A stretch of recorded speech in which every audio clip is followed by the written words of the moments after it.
There is a point where the search for the self suddenly terminates, reaches its conclusion. That point is referred to as enlightenment. I will try to describe this as it occurred in my own direct experience. There is a clear before and after this point. But the before and after are really the same. The experiences before and after are the same. There's nothing gained to enlightenment. Something is lost or found to not even have ever existed. What I say now will try to express in words what is realized at that most crucial point. When it becomes clear that the one seeking enlightenment does not even exist. And what does exist is most clearly a light. Light of lights. Wonder of wonders. So, let's try. I can compress it down to a few minutes, but you have to understand, all of this hits home in a flash. A lightning bolt of clear, unquestionable truth. It is not a long, drawn-out experience of bliss or something. It is being gobsmacked, God-smacked. There is a side to it which really cannot be expressed. But just hearing this may turn you into that lightning rod. The mind honed and fully receptive for that bolt of pure insight.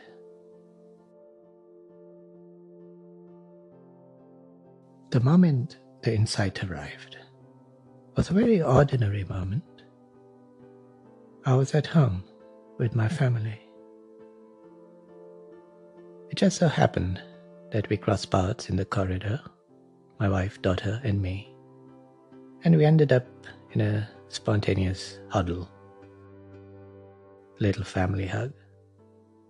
And at the moment, as I went down on my knees, and my heart filled with love, the normal kind of love,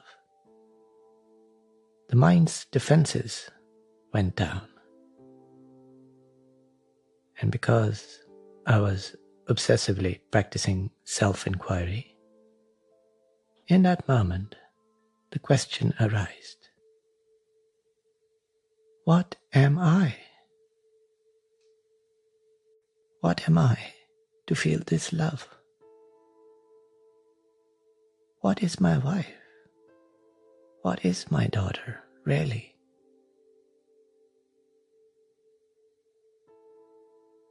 In non-duality teachings, the self is said to be an illusion. I'd heard it 1,000 times before, meditated on it for hours and hours. But only a part of the self was being subjected to the questioning. Call it the narrative self, or the thinking mind, or the felt sense of self. But when the lightning bolt arrives, in that very first instant, or rather, in the rumbling before its arrival, what is realized is the scope of such self-inquiry was all wrong. The first thunderclap. Surprise! The subject of the inquiry is you. Everything you have ever considered as yourself in any way. Body, mind, soul, person, human being, Nabil, I, all of it. And then the first bolt strikes. Complete annihilation. I wasn't even an illusion. I never even existed. There was maybe a breathless moment. It's hard to say now because it all happened in a flash. But there was a sense of history being rewritten. Like something that seemed to have been there was erased not just in this moment, but even from the past. Like in those time travel movies. They show a character being wiped out, even from a photo frame. Never even existed. All the memories of this life were rendered in a truer light. There's no me, no such thing.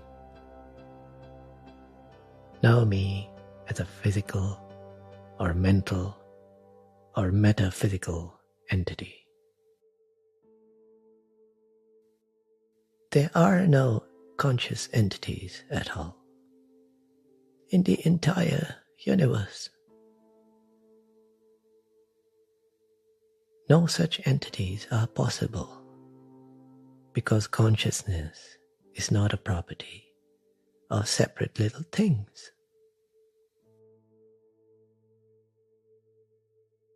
But this isn't the complete realization. That was yet to come. This was the moment of complete surrender. You see, this is what is meant by surrender. It is not a hidden insight or realization that blocks you from enlightenment. It is this admission, the admission that I am not the thing that is conscious. What makes this admission at that point feels like I. But later, now I can say, what made that admission was just the thinking mind. This instrument that had assumed that it was the thing that was conscious. Now, if this was the end of the story, it would be a terrible ending. Luckily, this death, this annihilation, was only the first strike. In this case, lightning struck twice. Listen, this is important to know. The lightning has to strike twice, or you're stuck in that terrible nothingness, this non-being, emptiness.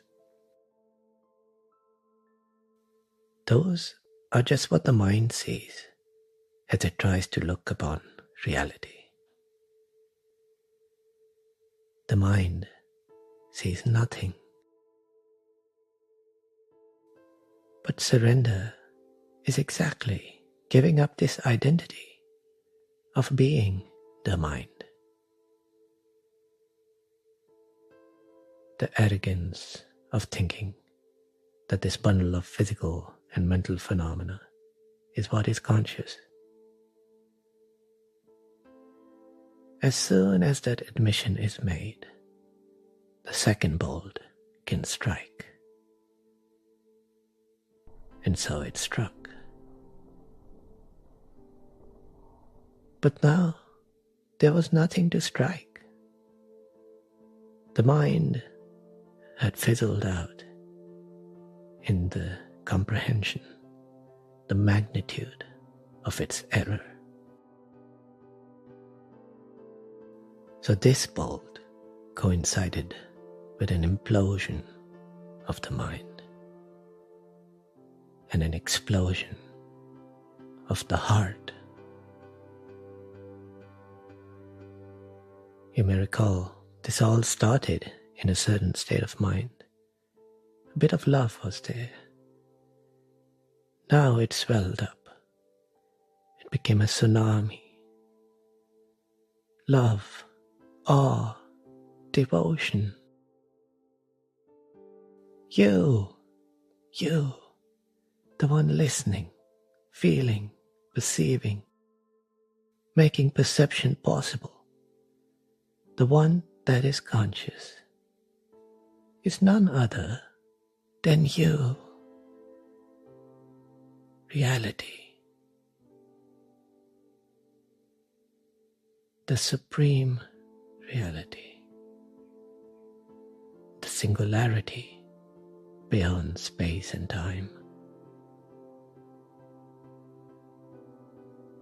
This base reality, the fundamental basis of everything, is in itself sentient.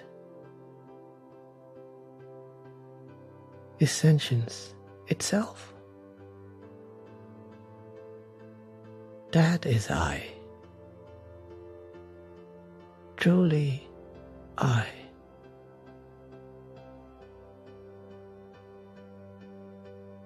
So all that happened, if you take out all the drama, is very simple.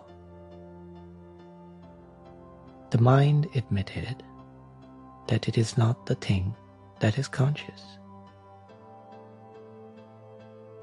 And if we think of the mind as a reflection of the brain activity, then you could say the body-mind structure, this instrument, admitted that it is not conscious. And as soon as it did so, it was clear what you are. Because clearly, you are conscious. You are what is conscious. So you, who the mind predicted to be this individual little entity that needs protection, was born and will die, has all these little desires and fears, that you was found to not exist. And what you truly are came to light. Thunderstruck. And yet, isn't this most normal? Most obvious? Where did it all get so confusing? Where does it all go so wrong?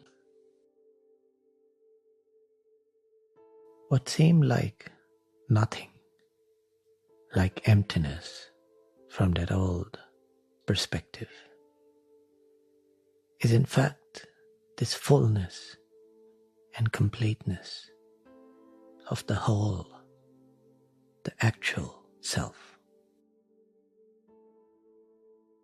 And this self is not actually unknown, because the sense that I am, the sense of being, on which all identities are based, is actually the knowledge of the self,